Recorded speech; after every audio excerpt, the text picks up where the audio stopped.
far, then you push yourself. Actually, if you ask me, I believe in pushing myself 10 to 20% more than what I generally can do. This is a very simple technique of, achieving success. Whatever I can do, physically, mentally, economically, academically, whatever it is, be it personal life or family or social or religious or any spiritual, I always, everybody knows everyone's limitation, so where we stand, what is our line. But if you keep, going at the same pace, capacity or performance level, you reach the same place. And we are not born here to do only the same thing what we have already done. We are born to do little more than what we are doing today. That's how we go ahead, forward, reach the destination, right? So I generally push myself 10 to 20% more in everything. Call it, be it say number of hours to study, be it how many sections I can remember in a day, or how many accounts sum I can do from down to dusk, morning to bed, or anything like that. I'm just linking it to studies. It might apply to my work, my other physical exercise or mental exercise or social work or family effort or anything like that. So what makes me do more, 10%, 10 to 20% more than today is visualization. I visualize. I visualize in few terms. One is academic terms. Say today I have learned these things. Maybe after within next 5 years I have to learn these more things. Say some social initiatives. Today I am doing this, and after 5 years I will be doing this level, this much in terms of quantity, quality, or coverage, or benefits, and all that. And there are many areas. I have different areas. We have different areas. That is because of our role, our responsibilities, or age, or so many other engagements, and so many other things. You have your own. You don't need to follow me or somebody, your brother, sister, or neighbors. You have to have your own. You know who you are. But only one thing I can tell you, I would like to request you here is visualize, visualize, visualize in everything. It doesn't stick to or limit to one thing. Say passing as a chartered accountant, that's good. But it can be beyond that, more than that. It can be related to how good handwriting you can write. Okay? In 5 years or 10 years or 2 years or 1 year or 6 months, depending upon the subject, you can have different deadlines, different cut-off dates, or different, the targets. If the things are big, and you can keep it longer. If the things are small, then you can keep it shorter. And it is not always, the proportionate. Sometimes it may be different. That's up to you. So once you visualize, say, I can simply give you a very practical, the insight about visualizing about your career. Say someone in second year of articleship in some good form, you can visualize. Say you can have some role model inside your firm or some other person in the community, as your teacher, as your relative, or as your neighbors, whoever it is. Possibly try and find your role model nearby. If you can find the role model nearby, it is better for you. It is cost effective. It is time saving. It is more enjoyable. If you cannot find the nearest one, go little far. Don't go too far. Don't try and have too not reachable, not achievable role model. That's no good. Not advisable. Okay. Anyway, so once you have someone as a role model, then you can visualize. Okay, after 10 years, you can have few say components of your visualization. One could be academic, or another could be your area of expertise. Say you want to be one of the top 5 tax expert, maybe, you never know, or project financing expert, or say security audit expert. There are over 85 to 90 areas where CS can work. You know, you can visualize one particular or two areas who are interlinked or related to each other. That is about profession. Another could be about knowledge. Another could be about your health. You know, so you will be say today you are 68 kilogram or 75 kilogram.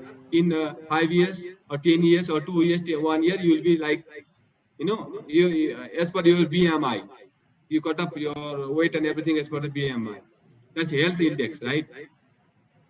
And you can have, say you have now, you know now, 10 CEOs of 10 public companies, maybe, and in 5 years you will get to know 100 CEOs of public companies. That is another cutoff, another like target. I'm talking about visualizing, or how you will look like in 10 years. Okay, physically, socially, economically, where you will be staying in 10 years. Will you be staying with your mom and dad and asking for pocket money early morning every day before you go out of home, or you will ask your mom or dad, what do you want when I come back home in the evening? It's up to you. You can visualize how independent you want to be. Independence is the most valuable asset one can ever have. What made me announce awards and prizes and gifts and rewards in every program, that is my financial independence. Where did that come from? That came from because I am a chartered accountant. Okay, so you can visualize about your financial status. Ranjit is already here. Ranjit, hello. Santosh, can you unmute Ranjit for a while?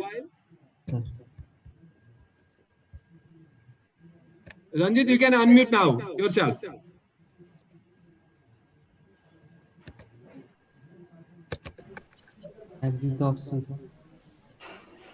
Okay. So FCS, let's clap for Ranjit. He's already here. Welcome, Ranjit. Welcome. Thank you, sir. Okay. So you can visualize. I was talking about. Let Ranjit be here for some time. So I feel good having him here. I was talking about, say, professional excellence or achievement, or the reaching the height or reaching the destination or goal. There can be so many things: economic, financial, academic, social, family. Today, those who are in, say, mid-20s or early 20s, after 10 years, you all will not be in the same line. You will have different lines. Somebody will progress so fast, somebody will progress mediocre, somebody will progress very slow, because that is mainly because you don't visualize, you don't set a target, you don't set a destination. Without doing that, you won't reach there. So visualization is very important. Once you visualize, then you can start planning, preparing, and you can find out and do assessment of any possible contingency, risk, and you can have plan A, plan B, alternatives, options, and you can gather the resources. You can start action plan, and you can start the action, and so many things. So in a nutshell, visualization is very, very important.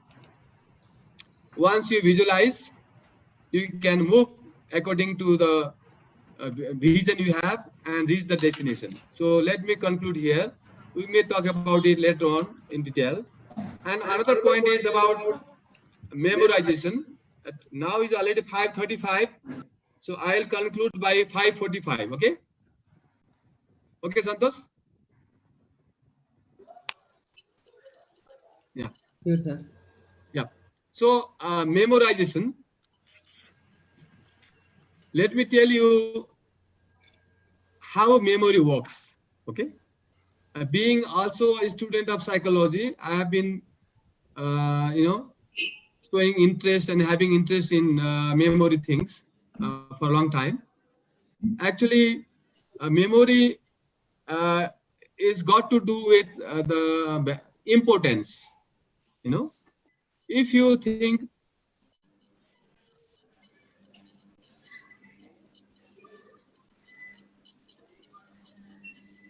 think something is important, then memory helps you to memorize. Okay. There are many perspectives of having good memory or not having good memory. There are health issues, there are psychological issues, there are practices, a lot of things. I'm not talking about that today. I'm just talking about memory vis-a-vis importance. Okay. When we think things are important to me, important to us, we tend to grasp it easily then and there. I give you a very simple example. When you buy a new vehicle with say 10, registration number, 10-digit registration number, and that is your dream vehicle. You have been waiting for a decade to buy the one. Moment you buy it, get the number, you just read it once, you remember immediately. If you happen to meet a very popular Miss Nepal, whom you wanted to see for long, and you met her in airport. I'm talking about guys and boys only, okay? And you met her in airport lobby, and she was so friendly with you, and she was sharing her phone number, right? And you never ask her twice. You remember just in once. I'm telling you for sure. Why? Why? Because you think that is important to you. So let us apply this importance theory of memorizing into our education, this particular CA studies, okay? Unless and until this CA degree is important to you, you are not going to remember what you study. Very simple. There are many theories, many perspectives, many, do's and don'ts. I'm not discounting all of them. I'm just talking about, importance perspective or concept of memorization. How importance makes difference in memorizing. If you think any content, any, chapter, any book, any material, any information is important to you, you remember it. You can memorize it. If you think it is not important to you, see, it's not about saying it. It's about internalizing the fact. You must have already accepted from inside your heart that this is important to me. This is going to make your life upside down or downside up, whatever it is. It's going to change my life. It's going to change my name, my fame, my future. Anything. You have to create the importance. I don't know for how many of you this CA degree is important, but for me, this is very, very, very important. I cannot, imagine taking out my CA hat off and then living the life. And same was with me when I was a student. Even more, I tell you. When I was a CA student, I had decided either I will be a CA or I will not live a life in a way. I told my mom, if I qualify, I'll come back within 7 days. If not, I'll never return back home. What does it mean? So it was very, very important for me. Very, very important for me. Sometimes, actually, we always say, life is larger than anything else. But I took CA larger than my life back then. I don't know whether it was good or bad for me, but it worked.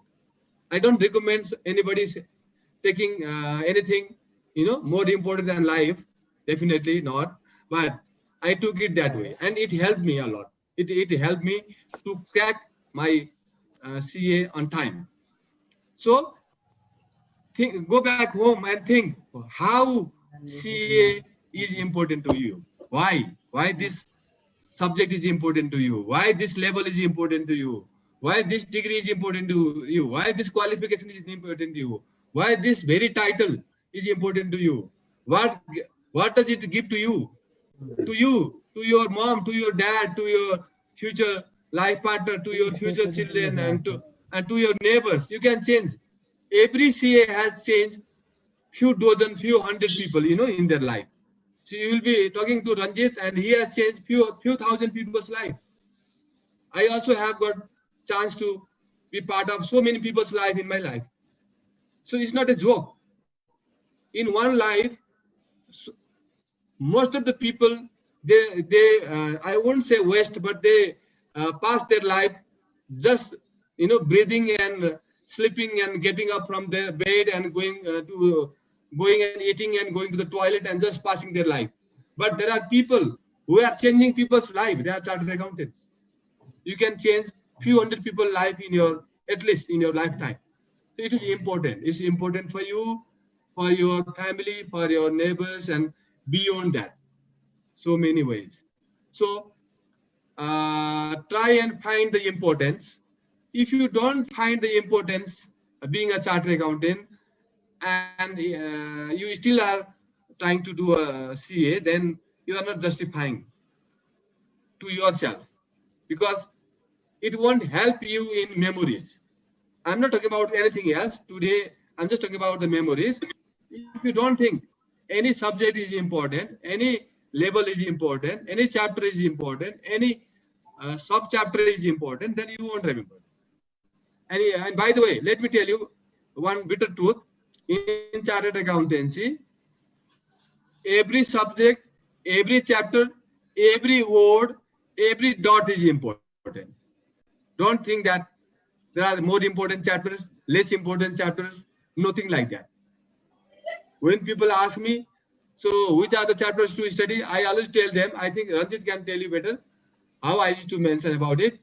I show them a book. Let me take up one book. From my bag. Why this level is important to you? Why this? I always show them like this. So first letter of this book is N, and last letter of this book is I. I always tell them if they ask me what to study, I tell them read from first letter of the first page till the last letter of the last page. Okay, so all they are equally important. Why all these are important to me is CA is important to me. So for me, everything is important. Everything was important. Everything is important. So with this, I would like to conclude today's session with two more minutes left. Anybody has a question? Quickly, I can grab in 2 minutes. Yes, because I will be going offline after Ranjit comes in, because I have some other commitments. So if anybody has a question, they can type in the chat box. Maybe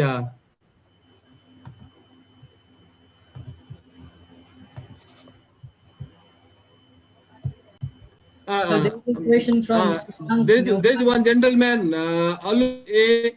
Limbu. He asked me, sir, how did you become so inspiring? That I don't know.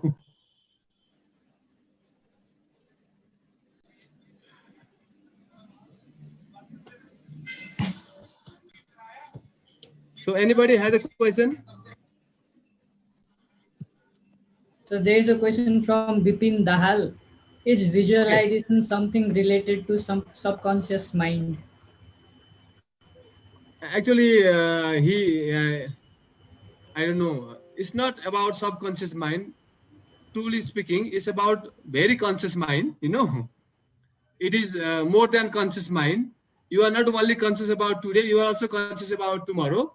You visualize future, and that visualization, that picture will drive you faster and easier and more effective way to reach there. That's the visualization. So Ratik has asked one very interesting question: how to memorize section in law? Okay, it's very I think I should take, with Ranjit's permission, I take 2 more minutes. Sure, sir. Sure, sir. Actually, I think Ranjit can share with you how I used to guide my students how to memorize sections. I have a friend who actually, we 4 of us who appeared CA exams in late 1996. All 4 of us qualified. All 4 CA students who appeared CA exams, we qualified together. Okay, 100% result. So one of my friends who was far better than me in studies, and I always used to challenge better friends, so that I can scale up 10-20%, as I told you earlier. One fine day, we used to go to canteen for lunch. Early morning, before breakfast, I challenged my friend, let's memorize 145 sections of Companies Act. That time, in Indian Companies Act, up to 145 sections were in intermediate level, that is Cap 2 level. Then he also accepted because his memory was better than mine. Then we started mugging up 145 sections, and before lunch time we finished it. Okay. I can give you one single tips about memorizing sections. Look, take one small act to start with, say maybe fitta or anything like that. Okay, a small act with less than 100 sections. Then what you do is you count the chapters. How many chapters are there? Maybe 12 chapters, 10 chapters, 8 chapters. Every chapter is about different subject, right? So one may be about, if you take up Companies Act, one chapter may be about registration, some other chapter about liquidation, some other chapter about, say, merger, like that, So divide, you get to know all the chapters and what is that chapters all about. Then you start mugging up from section 1, chapter 1. If chapter 1 has, say, 4 sections, mostly first chapter has very less sections in all the acts, right? What you do is, start from section 1 to, say, first chapter has, say, for example, section 1 to 5. Then do 1 to 5, 5 to 1. Okay? Do back and forth. Start from 1 to 5, then do again from 5 to 1. Then go to chapter 2. Say chapter 2 has section 6 to 15, right? For example, then do 6 to 15, then 15 to 6. Okay? Then again do 1 to 16 and 15 and 15 to 1. Okay? Then go to chapter 3. Say from section 16 to 40, for example. Then you do 16 to 40, 40 to 16. Again, 6 to 40, 40 to 6. Then 1 to 40, 40 to 6. If you go on like that, for 3 rounds, you'll remember all the sections. For me, even today, I can remember about 200 sections in one day. I guess you can do more, right? So doing that, I think in Cap 1, Cap 2 level, I guess, including taxation, VAT and other corporate laws, we have about 10 or 12 acts, I don't know. And in final, maybe you have 18 or 20 laws. You hardly need 2 weeks to remember all the sections. Don't think that this section is important, that section is not important. Every section is important. I can tell you, if you know all the provisions and you can mention in your exams, you can score 10% more than those friends who have not mentioned or referred to the sections. This much I can tell you. With this, I thank you all, and Ranjit giving me 10 minutes more, 5 minutes more. Ekdam sure, sir. Sure, sir. So, Vishal Sakot has asked me what are those 85 sector CAs can work. Vishal, you email me, I'll send you that article, okay? If there are any other question, you can simply email me, okay? So we are meeting again next week. I will have half an hour and Bhamnath Dalji will have 1 hour. on taxation. Ranjit, have a good time. I'll also be here a few minutes, then I'll go. Thank you, sir. Yeah, have a good time. Should I start now? Thank you, everyone. Please. Yes, sir. Hello, good afternoon, everyone. Sarlai चाहिँ धेरै धेरै धन्यवाद. I would like to speak in Nepali. कुनै अप्ठ्यारो हुँदैन होला सायद. के रे सन्तोषले गरेर मोडरेट गरेर हो. हजुर सर. ए खास अब मैले सीए पढेको भनेको हरि सरको कारणले गर्दा नि हो. उहाँको गाइडेन्स चाहिँ धेरै राम्रो हुन्थ्यो. यो अघि लको जुन कुरा हुँदै थियो सरले भन्दै हुनुहुन्थ्यो. मैले ल त पढाउँदिनँ, त्यही पनि क्लासमा कहिलेकाहीँ म कुरा गरेर आउँथेँ कि जस्तो कि लमा सुरुमा पढ्नुपर्ने हुन्थ्यो 2-4वटा प्रिन्सिपलहरू. जस्तो धेरैजना स्टुडेन्टलाई चाहिँ सुनेको होला ल के अरे ल अफ नेचुरल जस्टिस भनेर, प्रिन्सिपल अफ नेचुरल जस्टिस भनेर. त्यसमा यो कुरा चाहिँ थाहा भइरहेको हुन्छ. तर एउटा ल पढ्नुभन्दा सबभन्दा सुरुमा एउटा अगाडि चाहिँ रुल अफ इन्टरप्रिटेसन पनि हुन्छ. त्यो म चाहिँ कहिले बिर्सिदिनँ. सबभन्दा फर्स्टमा रुल अफ इन्टरप्रिटेसन जान्नुपर्ने हो.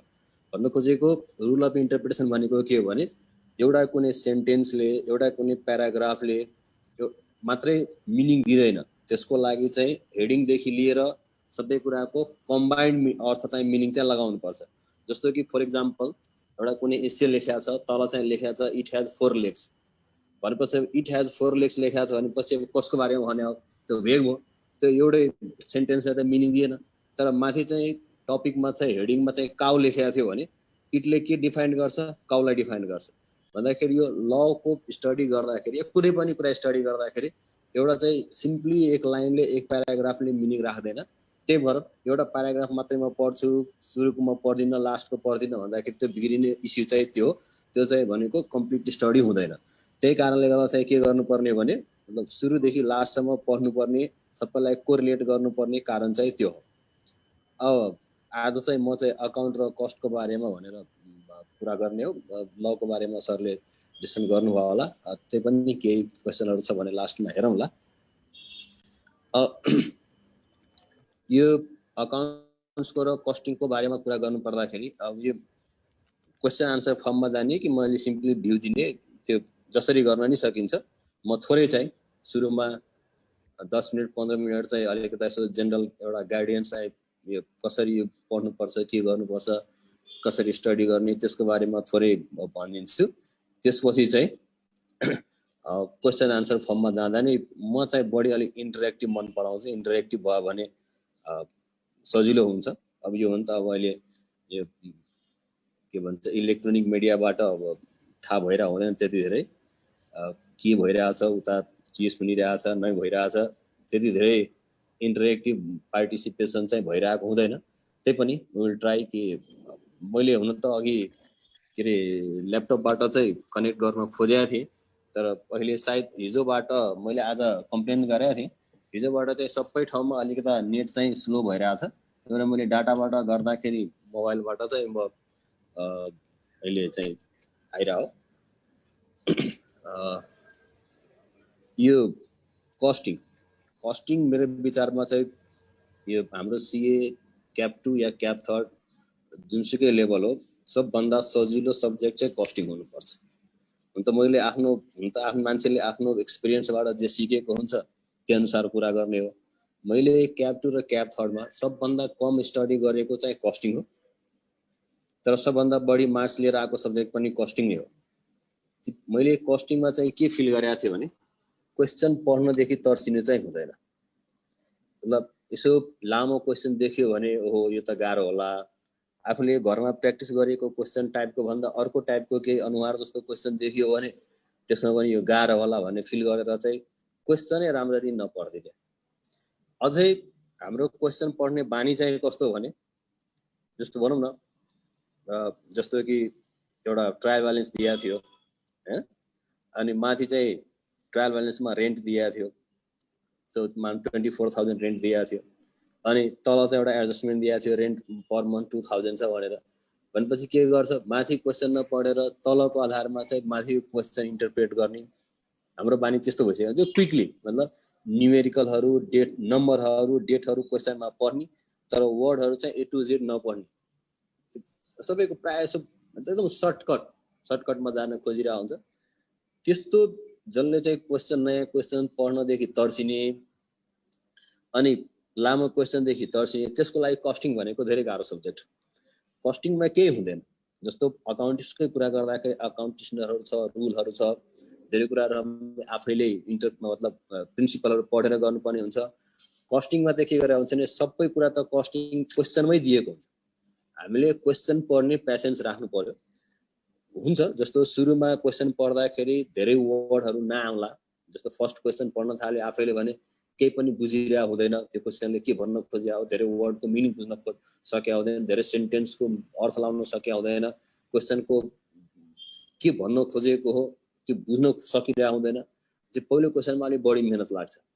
त्यसपछि अर्को क्वेसन फेरि पढ्न गयो, त्यस्तै आफ्नै सेट पढ्ने प्रयास गर्यो भने पहिलोभन्दा अलिक कम टाइम लाग्छ, कारण केही वर्डहरू केही कुराहरू फर्स्टबाट दोस्रोमा रिपिट भएको हुन्छ, त्यसको मिनिङ खोजिराख्नु पर्ने हुँदैन, पहिले हामीले आइसकेको हुन्छ। यस्तो बानी गर्दा गर्दै जब क्वेसन आफै पढ्ने बानी हुन्छ, त्यो आफ्नै क्वेसन पढ्ने बानी भइसकेपछि क्वेसन इन्टरप्रेट गर्न सकिहाल्छ, थाल्न सकिहाल्छ। जस्तो कि अब कस्टिङमा गर्दाखेरि भनौँ न, एउटा टेबल बनाउने चाहिँ क्वेसनले टेबलको कस्टिङ निकाल भनेर भने हुन्छ, एउटा टेबल प्रोड्युस गर्दा कति कस्ट लाग्ला। अब हामी कार्पेन्टर थोरै हो कि कति काठ चाहिन्छ, कति के कपडा चाहिन्छ, कति काँटी किल्ला के चाहिएला, त्यो हाम्रो कुनै प्रिन्सिपल त होइन। त्यसमा क्वेसनले नि भनेको हुन्छ नि यति काठ चाहिएला, यो चाहिएला, यस्तो। त्यसमा अलि त लसको कुरा गरे हुन्छ, आइडल टाइमको कुरा गरे होला, दुई चारवटा प्रिन्सिपल मात्रै हुन्छ। भनेपछि कस्टिङ गर्नको लागि इच एन्ड एभ्री इन्फर्मेसन लगभग थोरै मतलब दुई चारवटा प्रिन्सिपल बाहेक इच एन्ड एभ्रिथिङ चाहिँ क्वेसनमै दिएको हुन्छ। हामीले गर्नु के पर्ने हो, क्वेसन पढ्ने प्र्याक्टिस गर्नु पर्यो। क्वेसन पढ्ने प्र्याक्टिस मतलब क्वेसन पढेर मात्रै होइन कि, मतलब सुरुदेखि जब हामी स्टडी गर्छौँ सोलुसन हेरेर क्वेसन पढ्ने होइन। हामी के गर्छौँ, सोलुसन हेर्छौँ अनि एक क्वेसनमा यस्तो दियो होला भनेर पढ्छौँ, उल्टा गरिरहेको हुन्छ। मतलब पहिला क्वेसन पढ्ने आँट हुँदैन, यसो क्वेसन देखेनु भन्दा पहिले सोलुसन पल्टाएर यसो हेरिहाल्छ। अनि हामी मिसगाइड गर्छौँ आफूलाई। मिसगाइड चाहिँ कहाँ गर्छौँ भने कुनै क्वेसनमा एउटा सानो कुरा हेर्छौँ सोलुसन, अनि क्वेसन सल्भ गर्छौँ, अनि आफूलाई के भन्छौँ, मैले यति मात्रै सानो कुरा हेरे हो, सबै त आफैले गरे हो। क्वेसनमा एउटा हिन्ट त चाहिए हुन्छ नि, बाँकी त जोड घटाउ डिभाइड प्लस माइनस त हो नि। हरेक क्वेसनमा चाहिने एउटा हिन्ट हो। हामीले घरमा स्टडी गर्दा त्यो हिन्ट हेरेर क्वेसन प्र्याक्टिस गर्छौँ अनि आफूलाई मिसगाइड गर्छौँ। मैले थोरै मात्रै हेरे हो, एक्जाममा सेम क्वेसन आउँदा पनि त्यही हिन्ट नपाएर अड्केको कतिजनालाई देखेको छु मैले। अब के हुन्छ, घरमा त हिन्ट हेरेर अनि क्वेसन पढेर सल्भ गर्ने बानी हुन्छ, अब एक्जाममा त त्यो हिन्ट त पाउँदैन, त्यसले गर्दाखेरि बिग्रिया हो। मतलब सबभन्दा इम्पोर्टेन्ट काम के हो भने क्वेसन राम्ररी पढ्ने बानी बसाल्नु। क्वेसन पढ्ने बानी बसालिसकेपछि कस्टिङ भनेको त खासै केही गाह्रो सब्जेक्टै होइन। दुई चारवटा प्रिन्सिपलहरू, यो लसको, यो भनौँ न नर्मल लस, अब नर्मल लस, यो आइडल टाइम, यस्तो कुरा भन्दा बाहेक त खासै कस्टिङमा केही छँदै छैन। यो पढ्दै जाँदा मतलब क्वेसनहरू पढ्दै रिड गर्दै जाँदाखेरि हाम्रो पर्फेक्सनतिर जान खोज्छ। हामी राम्ररी क्वेसनलाई इन्टरप्रेट गर्न सक्छौँ, त्यसलाई चाहिँ सल्भ गर्न आफैले सक्छौँ। आफैले सल्भ नगरिकन त जाँचमा त पास हुने पुरै भएन। हामीलाई अझै के हुन्छ भने जस्तो त्यो सोलुसन आन्सर हेर्दै जाँदा क्रममा चाहिँ हामीलाई बर्डन पनि फिल भइरहेको हुन्छ। हरेकपल्ट चाहिँ क्वेसनै सल्भ हुँदैन, कसरी के गर्ने, कसरी ट्राई गर्ने। मैले जस्तो मैले पढाइरहेको त 2005 को बिगिनिङदेखि मेरो मेन काम चाहिँ टिचिङ नै हो।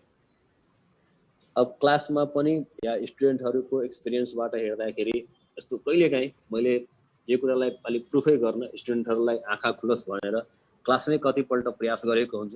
कुनै एउटा क्वेसन पढ्न दियो, त्यो क्वेसनको सोलुसन गर्न भन्यो, सक्दैन, स्टुडेन्टहरूले गर्न सकेका हुँदैन। त्यसपछि मैले त्यो अङ्ग्रेजीमा लेखेको क्वेसनलाई पढेर अलिकता क्वेसन मात्रै पढ्दिए, नेपालीमा इन्टरप्रेट गरिदियो भने म्याक्सिमम स्टुडेन्टले त्यो क्वेसनलाई सल्भ गर्न सकेका हुन्छ।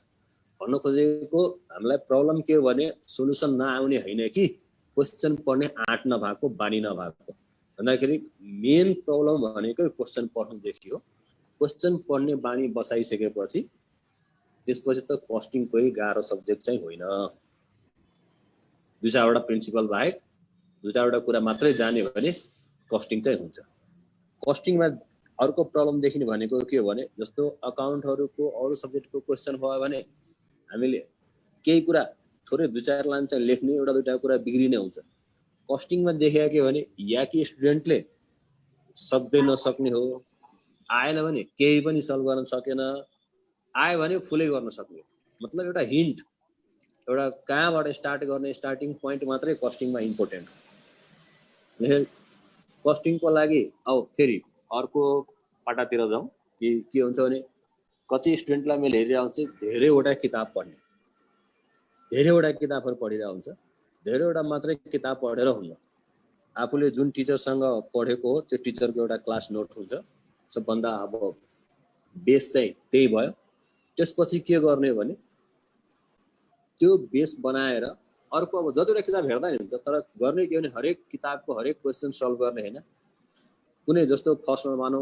एउटा टिचरको कुनै नोट थियो त्यो नोटमा जस्तो या मानौ मेटेरियल च्याप्टर पढ्यो मेटेरियल च्याप्टरमा 50 वटा क्वेसन थियो त्यो 50 वटा क्वेसन कम्प्लिटली पहिला आफूलाई थाहा हुनु पर्यो कि मतलब आउनु पर्यो है गर्न त्यो सार्ने हैन एक सोलुसन सार्नु भन्दा नि आफूलाई कन्सेप्चुअली त्यो 50 वटा क्वेसन सल्भ गर्न आउनु पर्यो त्यो आइसकेपछि बल्ल अर्को किताब हेर्नु जस्तो कि मानौ स्टडी मेटेरियल हेर्नु अब स्टडी मेटेरियल हेर्दाखेरि के गर्नु पर्यो भने आफ्नो बेसमा जुन नोटमा 50 वटा क्वेसन थियो सेम टाइपको क्वेसन सेम क्वेसन त्यसलाई पहिला क्रस गर्दिने मतलब स्टडी मेटेरियलको सबै क्वेसन सल्भ गर्नु परेन जुन नोटमा छँदैछ प्रायः धेरै ठाउँमा त एउटा क्वेसन त हुने हो एउटा दुईटा डिफरेन्ट त हुने हो टिचरहरूले पढाउँदा पनि मेहनत गरेरै नोट बनाएको हुन्छन् र त्यो 50 वटा क्वेसन आफ्नो जुन बेस थियो त्यो त्यस्तै टाइपको क्वेसन चाहिँ स्टडी मेटेरियलमा के छ त्यसलाई पहिला फटाफट क्रस गरिदियो भनेपछि स्टडी मेटेरियलमा अब मानौ त्यहाँ पनि 40-50 वटा क्वेसन थियो भने 30-40 वटा क्वेसन त नोटसँग जुत्ला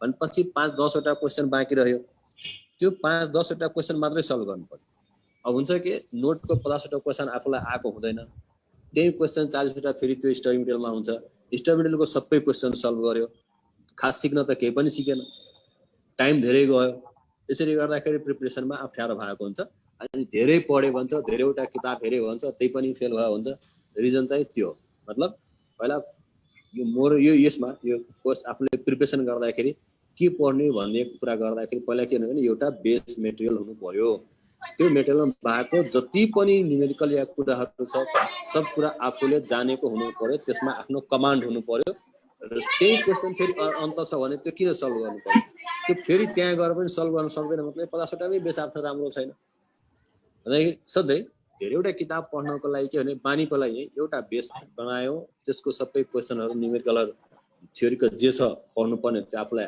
आयो सिमिलर टाइपको भएको अर्को क्वेसनमा सबै पहिला क्रस गरिदिने बाँकी रहेको मात्रै हेर्ने त्यसपछि फेरि अर्को अब स्टडी मेटेरियल मानौ पास्ट इयर क्वेसनको कम्पाइलेसन हेर्न मन लाग्यो अब जुन यो स्टडी मेटेरियलमा र आफ्नो चाहिँ यो बेस नोटमा क्वेसनहरू छ त्यो सजेस्टेडमा सेम क्वेसन छ भने त्यसलाई पनि फेरि क्रस गरिदिने यस्तो गर्दा गर्दै के हुन्छ भने हामी धेरै टाइम चाहिँ दिइराख्नु परेन किनभने क्वेसनहरू प्रायः जसो रिपिट नै हुन्छ त्यही भएर धेरैवटा किताब पढ्नलाई सिधै टुइटुइ त्यो किताबमा भएको सबै क्वेसनहरू हेर्दै गयो सल्भ गर्दै गयो त्यसरी स्टडी चाहिँ गर्नुहुन्न त्यसपछि अब यो इस्यु आयो अकाउन्टको कुरा गर्दाखेरि अब अहिले पहिला त जस्तो क्याप 2 मा यो कतिवटा एनएस एनएफआरएस पढ्ने भन्ने कुरा तोक दिया थिएन अहिले चाहिँ तोकेको हो अनि एउटा पार्ट त त्यो अहिले त सजिलो भइहाल्यो त्यो एनएस एनएफआरएस को जुन तोक दिएको छ त्यो एनएस एनएफआरएस बाट क्वेशनहरु सोध्ने हो फाइनल लेभलमा त खेर मेन भनेको एनएस एनएफआरएस कै क्वेशनहरु बेस नै हुने हो भन्नेखेरि फाइनलमा गएर त सबै एनएस एनएफआरएस त आफूले प्रिपेयर गर्नै पर्यो अनि यो क्याप 2 मा कहिलेकाहीँ चाहिँ के देखिया भने क्वेशनको ट्रेन्ड भने कहिलेकाहीँ जुन एनएस एनएफआरएस तोक दिया छ त्यो भन्दा बाहिरको पनि कुनै एनएस एनएफआरएस को क्वेशन आउँदो रहेछ भनेपछि कुनै बाहिरको क्वेशन आयो भने मतलब जुन तोक दिएको एनएस एनएफआरएस हो भने मैले यति वर्षदेखि बुझ्दाखेरि कुरा के भने जुन बाहिरको क्वेशन आयो त्यसलाई चाहिँ एटेम्प्टै गरेन भने मार्क्स चाहिँ आउँदो रहेनछ तर त्यसलाई चाहिँ एटेम्प्ट गर्यो भने मार्क्स चाहिँ आउँछ मतलब भन्न खोजेको कुनै आउट अफ सिलेबस जुन हामी भनिरहेको हुन्छौँ नि आउट अफ सिलेबस को क्वेशन आयो भने त्यसलाई चाहिँ एटेम्प्ट चाहिँ गर्नुपर्छ कारण एजम्पसन के हुँदो रहेछ भने कहिलेकाहीँ सिलेबस भित्रै भएको क्वेशन पनि त उले नपढेर उले नजानेर एटेम्प्ट नगरेको पनि त हुन्छ नि भनेपछि जज गर्ने मान्छेले थाहा त पाउनु पर्यो नि यो चाहिँ उसलाई चाहिँ आउट अफ सिलेबस भएकै कारणले गर्दा एटेम्प्ट नगरे हो कि उसले चाहिँ प्रिपरेसन नै नगरे एटेम्प्ट नगरे हो भन्दाखेरि त्यो क्वेसन चाहिँ केही न केही त्यसमा चाहिँ आफूले लेखिदिनु पर्छ अनि मार्क्स आउने हो अकाउन्टिङ स्ट्यान्डर्डको लेख्दाखेरि जुन क्वेसनहरू हुन्छ जस्तो न्युमेरिकल क्वेसनहरू सोधिरहेको हुन्छ त्यो न्युमेरिकल क्वेसनहरू सोध्दाखेरि त्यसलाई एउटा मतलब सेम कुरालाई भनौँ न दुईपल्ट लेख्नुपर्छ एक प्याराग्राफमा चाहिँ त्यो एनइएस ले भन्छ के डिल गर्ने ल थ्योरिटिकली प्रिन्सिपली यो एज पर एनइएस को नाम नलेख्दा नि केही फरक पर्ने हैन जस एनइएस यस्तो यस्तो सजेस्ट गर्छ जस्तो मानौ रेभेन्यू रिकग्निसन थियो भने रेभेन्यू रिकग्निसनको पहिला प्रिन्सिपल लेख्यो कि in this situation revenue should be recognised यसरी भन्छ अनि त्यसपछि दोस्रो प्याराग्राफमा आएर जुन क्वेशनमा कति रेभेन्यू रिकग्नाइज गर्नुपर्ने हो त्यो चाहिँ त्यहाँ चाहिँ फेरि चाहिँ त्यो न्युमेरिकल आन्सर चाहिँ गर्नुपर्छ अनि आफूले पढ्दाखेरि अब पढ्दै कति पढ्दै जाने अब अहिले त 50 वटा किताब हुन्छ कति क्वेशन छ के छ पहिला सुरुमा आफूले टार्गेट गर्नु पर्यो मैले कति पढ्ने भनेर कतिवटा बुक पढ्ने भनेर त्यो अनुसार प्लानिङ गर्नु पर्यो मैले आफूले पढ्ने बेलामा त मैले के गरेको थिएँ भने जतिवटा जस्तो मानौ एउटा च्याप्टरको सपोज त्यही क्याप 1 के क्याप 2 के भनौं ब्रान्च च्याप्टर पढ्नु पर्यो भनेपछि ब्रान्चको मैले कतिवटा क्वेशन सल्भ गर्ने मेरो सरले दिनुभएको नोटमा कतिवटा क्वेशन छ स्टडी मेटेरियलबाटको कतिवटा हो पहिले मैले त्यही सिमिलर क्वेशनलाई क्रस गर्थे त्यसलाई चाहिँ सल्भ नगर्ने भनेर अनि मैले त एउटा A4 पेपरमा चाहिँ लेखेकै हुन्थ्यो एक साइडमा चाहिँ यो क्वेशन नम्बर यसको यहाँको अनि अर्को कोलममा चाहिँ एउटा डेट लेख्थे कुन डेटमा मैले त्यसलाई सल्भ गरेको छु भनेर अनि मैले त हुन त पहिला अब जति पनि पास्ट टाइममा पढेकोहरू हुनुहुन्छ अलिकता पहिलाको पास्टमा जुन स्टडीको कुरा हुन्थ्यो त्यो अलिकता हार्ड हुन्थ्यो हार्ड इन द सेन्स मतलब मेटेरियलहरू अभाइलेबल नभएर अब अहिले फेरि जति सजिलो हो मेटेरियल पाउनको लागि त्यस्तै डिस्ट्र्याक्सनहरू सोशल मिडियाहरू अब त्यसले नै खास रोल प्ले गरे हो अब हामी सुनेको होला नि हाम्रो बाजेहरूले टुप्पी कसेर पढ्थ्यो भनेर हो पढेको हो त्यतिखेर अब त्यो टुप्पी कसरी पढ्नुपर्छ भन्न खोजेको त होइन तर अलिकता टाइम चाहिँ डिभोट गर्नु पर्यो यो स्टडी गर्दाखेरि आफूले मतलब पढ्नु त धेरै सबभन्दा गाह्रो काम संसारको पढाइकै हो कारण कुनै अरू काम जस्तो भनौँ न धान रोप्ने काम गरेको थियो भने आज जति रोप्यो धान भोलिपल्ट त्योमा एड गर्नुपर्छ त्यो हटेर जाने त होइन तर पढ्ने मात्रै के हो आज पढाएको थियो भोलि फेरि बिर्सिन्छ फेरि रिभिजन गर्नुपर्छ भन्दाखेरि सबभन्दा गाह्रो काम त स्टडी नै हो तर के स्टडीमा मन लगाउनलाई चाहिँ के गर्नु पर्यो भने म सोच्नु आफैले सधैँ एभ्री डे एभ्री टाइम मैले पढेँ भने के हुन्छ मैले पढेन भने के हुन्छ त्यसको क्वेशन सधैँ मनमा ल्याएर पढ्नु पर्यो जस्तो म भनौँ न पढाउनै आउँदाखेरि बिहान उठेर आएर क्लासमा पढाउनु त कसलाई मन हुन्छ कसलाई सुत्न मन लाग्दैन अनि सोध्छु होइन सुतिराख्यो भने त्यहाँ गएर पैसा आउँदैन स्टुडेन्ट पढ्न आउँदैन पढायो भने पैसा आउँछ स्टुडेन्टहरू खुसी हुन्छन् भनेपछि सबै जे काम गर्यो त्यसको रिजल्ट के हुने हो आफू पढ्यो भने 6 महिना फेल हुन्छ 6 महिना पछि एटेम्प्ट पर्छ 6 महिना पछिको कति लस हुन्छ फेल भएपछि कति मान्छेले गाली गर्छन् आफू चाहिँ अनुहार लुकाएर भाग्नु पर्ने हुन्छ पास भयो भने कति मान्छेले प्रेज गर्छन् के हुने हो यो यसरी मतलब आफूले कुनै काम गर्दाखेरि त्यसको रिजल्टलाई हेरेर अनि फोकस गर्यो भने स्टडी गर्न अलिकता चाहिँ सजिलो हुन्छ मलाई त्यस्तो लाग्यो अनि यो मैले त के गर्थेँ जस्तो क्वेशनहरु A4 पेपरमा लेख्दाखेरि मैले त यसरी पढ्थे कि जति मेरो क्वेशनहरु गर्नुपर्ने हो त्यो क्वेशन नम्बर हेर्ने बित्तिकै जस्तो क्वेशन नम्बर 1 ब्रान्चको स्टडी मेटेरियलमा छ भन्दाखेरि मैले के गर्थेँ भने स्टडी मेटेरियल 1 मा यो यस्तो वाला क्वेशन हो यसको सोलुसन यस्तो हुन्छ यस्तो गरेर मतलब अब त्यतिखेर धेरै कुरा चाहिँ अब कन्सेप्चुअली पनि पढ्थ्यो कति कुराहरु अब कन्सेप्चुअली बुझ्दैन भने कन्ठ पनि पार्नु पर्छ खाली जहिले अब कन्सेप्चुअली मात्रै खोजेर सबै कुराको पढ्ने बेलामा सबै कुराको 100% कन्सेप्ट चाहिँ भेटाइदैन अनि कति कुरा कन्ठ पनि पार्थ्यौ अर्को यो पढाइ सम्बन्धी चाहिँ मतलब कसरी मेमोराइज गर्ने आफुलाई चाहिँ टाइम कसरी कम लाग्ला भन्ने कुराहरुमा चाहिँ मैले देखेको एकदम यो चाहिँ सबैलाई फाइदा हुने कुरा के भने जस्तो हामी के गर्छौं भने एउटा च्याप्टर पढ्यो भनौं न 1 नम्बर देखि 10 नम्बर पेजसम्म पढ्यो फेरि 11 देखि स्टार्ट गर्छौं। यस्तो गर्दा गर्दै भन्न 100 पेजमा पुगेपछि 1 देखि 10 पेजमा के थियो त्यो बिर्सिसक्या हुन्छ। त्यो त्यसको लागि के गर्नु पर्यो भने म एउटा रियल लाइफ एक्जाम्पल दिइरहेको हुन्छु। जस्तो एउटा भनौँ कुनै पार्टी थियो, फ्यामिली गेट टुगेदर थियो, त्यसमा एकजनासँग चिनजान भयो, खुब हाई हेलो बोलचाल सबै भयो। त्यो व्यक्ति 6 महिना 1 वर्षसम्म कहिले देखिएन। 6 महिनापछि त्यहाँलाई उहाँलाई भेट्यो भने को हो बिर्सिसक्या हुन्छ। तर उहाँलाई चाहिँ बोलचाल त भएन, बेला बखतमा यसो बाटो काट्दा या कतै कहीँ न कहीँ त्यसको फोटो या अनुहार देखिरहेको थियो। बोल्न गएन, भेटघाट भएन, तर कतै न कतै यसो त्यसको अनुहार देखिरहेको हुन्थ्यो भने त्यो 6 महिना 1 वर्षसम्म पनि उहाँलाई चाहिँ हामी बिर्सिँदैन। पढाइमा पनि के हो भने जस्तो 1 नम्बरदेखि 10 नम्बर पेजसम्म हामी पढ्यौँ, त्यही पार्टी जस्तै भयो, खुब भेटघाट भयो, कुराकानी भयो। अब 10 दिन 12 दिन 20-25 दिनसम्म त्यो 1 नम्बर पेजदेखि 10 नम्बर पेजसम्म हामी पल्टाएर नि हेर्दैनौँ, त्यो बिर्सिसक्या हुन्छ।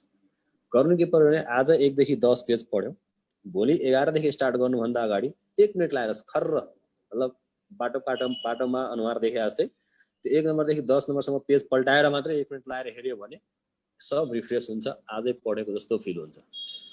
भोलि 11 देखि 20 पुग्यो, अब अर्को दिन चाहिँ 21 पेज भन्दा अगाडि पढ्नलाई चाहिँ 1 देखि 20 सम्म जस्ट पल्टाएर 1 मिनट मात्रै गो थ्रु गर्यो, यसो 2-4वटा वर्ड यसो क्वेसनहरुको हेडिङ सेडिङ यताउता यसो हेऱ्यो भने 1-2 मिनट लाएर भने त्यो सधैँको सधैँ याद हुन्छ, थाहा हुन्छ, कहिले पनि बिर्सिदैन।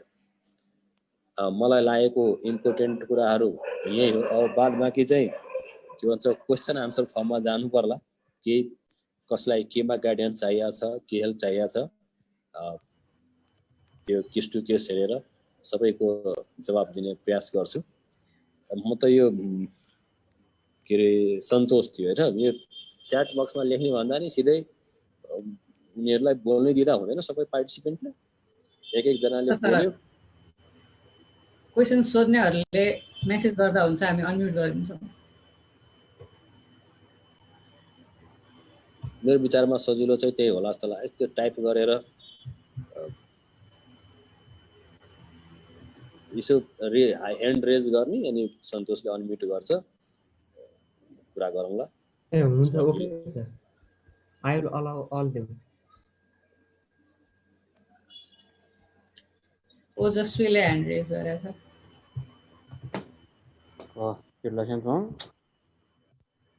हेलो सर, मेरो क्वेसन चाहिँ के हो भन्दाखेरि अब अहिले यो 12 को एक्जाम भएको छैन नि त हाम्रो, अनि यस्तो टाइममा चाहिँ हामीले के गर्ने, लाइक अब 12 को लागि अब रेडी हुने हो भने नि एक्जाम हो कि हैन थाहा छैन, अनि त्यसको त्यो टाइममा चाहिँ हामीले के गर्दा ठीक हुन्छ, फ्युचरको लागि पनि अहिले प्रेजेन्टको लागि पनि यसो आइडिया दिनु न। ए यस्तो छ, यो सीए को लागि जुन छ नि, मतलब 12 क्लासको एक्जाम भन्दा अगाडि नै म प्रिपेयर गर्छु, त्यस्तो टाउको दुखाइको सब्जेक्ट म्याटर होइन के यो, त्यति धेरै टेन्सन लिनु पर्दैन। आफ्नो अहिले 12 क्लासकै जे कोर्सहरुमा छ, अब जाँच हुन्छ हुँदैन कस्तो यो कुरामा त मैले पनि खास भन्नु त केही सक्दिनँ हैन। त्यो सीए को लागि भनेर सोचेर अहिले टेन्सन लिनु पर्दैन। आफ्नो 12 क्लासकै जे कोर्सहरु छ नि त्यसैलाई पढ्दा भयो। हाम्रो यो सीए को जुन क्यारिकुलम बनाएको छ नि, त्यो भनेको मतलब जस्तो क्याप 1 मा स्टार्ट गर्दाखेरि पहिला यो मान्छे पढेर आएको छ 12 क्लासमा, यो कुरा यहाँ पढाइदैन त्यस्तो हुन्न। अब हुन त अब फेरि हामी जस्तो ट्युसन पढ्न गयौं, टिचरसँग पढ्न गयो भने अब कसैले स्केप गर्नुहुन्छ, त्यो अलग कुरा हो। त्यो अब यति कुरा तिमीले 11-12 मा पढिसके होला त्यो खास होइन। तर कोर्स डिजाइन जुन छ, जस्तो मैले अकाउन्टकै कुरा गर्दाखेरि मैले अकाउन्ट क्याप 1 को गराउँदाखेरि यति बिगिनिङबाट गराउँथे, जति चाहिँ 8-9 क्लासमा पनि त्यति बिगिनिङबाट अकाउन्टको स्टार्ट भएको हुँदैन। मतलब सिलेबस त्यस्तो छ। फ्याकल्टीहरुले टिचरहरुले अब कसैले त्यो 1-2 जनाले अब अलिकता सर्टकट मार्दिनु भयो होला, त्यो अलग बात हो। अदरवाइज इच एन्ड एभ्रिथिङ जति कुरा चाहिने हो त्यो चाहिँ सबै कुरा यहाँ चाहिँ सुरुदेखि नै सिलेबसमा छ, बिगिनिङदेखि नै हो। त्यही भएर त्यो अगाडिदेखि नै त्यसको लागि सीए को लागि प्रिपरेसन गर्नुपर्ने मैले केही पनि त्यस्तो देखेको छैन। गर्नु के पर्यो भने 12 क्लासकै पढ्दा हुन्छ, 12 क्लासकै पढौँ। अनि त्यसै यहाँ सीए मा के हो भने धेरै ट्यालेन्ट भएको हुनुपर्ने या धेरै पहिलादेखि जानेको हुनुपर्ने त्यस्तो केही छैन। पढ्ने बानी चाहिँ बसेको हुनु पर्यो। मैले फिल गर्दाखेरि जस्तो हामी ह्युमन नेचर कस्तो भने मलाई 7 दिनसम्म भनौँ न हप्तैभरि 3 घण्टा पढ भनेर भन्यो भने मलाई अप्ठ्यारो फिल हुन्छ। तर 2 दिनमै ल तिमी 2 दिनमै 20 घण्टा पढ अनि 5 दिन घुम्न जाऊ खेल्न जाऊ भन्दाखेरि के हुन्छ त्यो चाहिँ सजिलो फिल हुन्छ। अहिले चाहिँ यहाँ चाहिँ सीएमा चाहिँ के भने अलि कन्टिन्युअस स्टडी मात्रै चाहिने हो। त्यही भएर त्यो 11-12 क्लासको जाँच हुन्छ हुँदैन त्यसको लागि सीए को लागि के प्रिपरेसन गर्ने केही अप्ठ्यारो मान्नु पर्दैन। अब अहिले यो कोरोनाले गर्दाखेरि कोभिडले गर्दाखेरि एउटा राम्रो प्लेटफर्म चाहिँ क्रिएट चाहिँ भयो सबैको यो अनलाइनबाट गाइडेन्सहरू पाउने। बेला बखतमा यस्तो कुराहरू भइराखेको हुन्छ पछि कसैलाई केही अप्ठ्यारो भइहाल्यो भने धेरै ठाउँबाट पनि हेल्प पाउन सकिन्छ कसरी स्टडी गर्ने के गर्ने। एउटा त्यो 11-12 क्लासकैतिर फोकस गर्दा हो। सीए को लागि ओजस्वीले केही गर्नुपर्ने खासै त्यस्तो केही जरुरत छैन। 11-12 कै क्लासको जुन सिलेबसहरू छ त्यसमै टाइम चाहिँ डिभोट गर्दा हुन्छ। ओके सर, थ्यांक हामी यू। चाहिँ सर बेस्ड कस्ट अकाउन्ट्सकै बेसमा अगाडि बढ्दाखेरि बेटर हुन्छ सर। ठिक छ हैन, कस्ट अकाउन्ट सम्बन्धी धेरै क्वेसन आउँदा भयो हैन, यसले अब आउनु पर्यो क्वेसन त्यही हिसाबले, नो प्रब्लम, के छैन। ए हुन्छ हस् सर। त्यो सबैजनाले ठिक छ कस्ट अकाउन्टको यसमै क्वेसनहरु सोधिदा हुन्छ। अब मलाई त केही छैन, मलाई जुन हुन्छ त्यो मलाई त क्वेसन आएको जति सबैको म रिप्लाई गर्छु। एउटा क्वेसन सर म कमेन्टबाटै लिए सर। हुन्छ यो हाम्रो सर न्युमेरिकल गरेपछि लामो समयसम्म याद गर्न सकिन्छ sir, that day before exam pressure lace होस् कि के हुन्छ सर भनेर। अलि बीचमा साउन्ड थोरै उ भयो, मतलब न्युमेरिकल क्वेसन लामो हैन सर, न्युमेरिकल प्रोग्राम एकचोटि गरेपछि लामो समयसम्म याद गर्न सकिन्छ सकिँदैन। जस्तै एक्जामको एक दिन अगाडि प्रेसर, अब एक्जामको एक दिन अगाडि त ह्युज नम्बर अफ क्वेसन हुन्छ नि सर, कसरी प्र्याक्टिस गर्ने?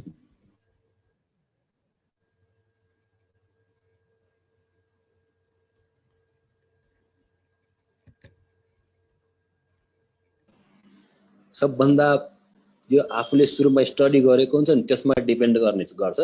मतलब सोलुसन हेरेर हुन्छ नि, कि सोलुसन हेरेर अनि बल्ल आफूले त्यो क्वेसन डिल गरे हो भने त्यो धेरै दिनसम्म याद हुन त्यसमा धेरै प्रेसर हुन्छ।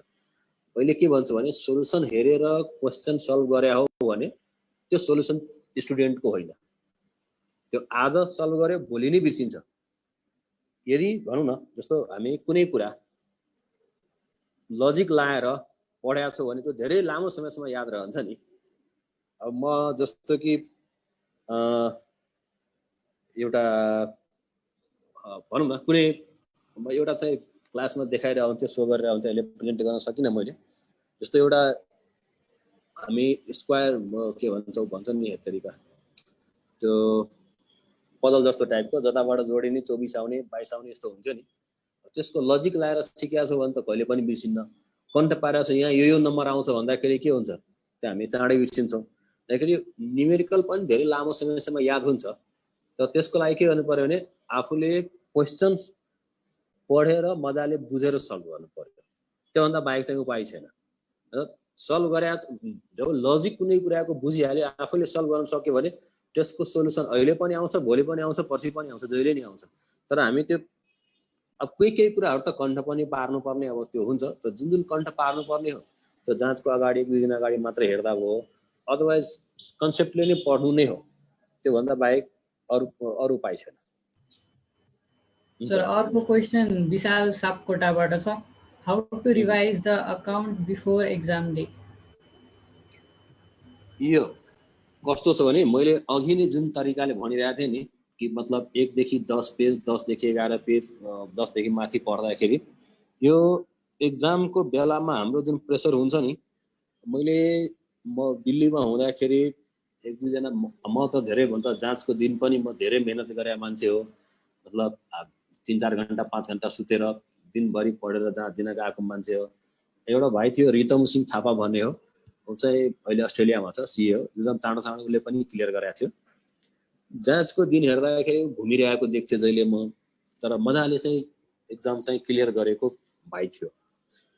जाँचको बेलामा हामी जुन रिभिजन गर्ने हाम्रो जुन चाहिँ छ नि, मतलब हामी बानी, हामी प्रायः जसोको त्यही डर भएर हुन्छ कि जाँचको दिन हेरेन भने त्यो नआउला। खास जाँचको दिन हेरेर झन् मान्छे कन्फ्युज हुन्छ। हामी जस्तो 10 वटा क्वेसन छ, 2टा हेऱ्यो भने त्यही 2टा आए जस्तो लाग्छ, 8 वटा त केही पनि आउँदैन जस्तो फिल हुन्छ। हामीलाई थ्रेट बढी हुन्छ। भन्दाखेरि मैले जुन 1 देखि 10 पेज, 10 देखि 20 पेजको जुन कुरा गरेका थिएँ, त्यसको लागि के हो भने जस्तो अब मेरो जाँच चाहिँ अहिले 1 वर्ष पछाडि छ, मैले त्यसरी पढ्नु पर्छ भन्ने नि जरुरी छैन।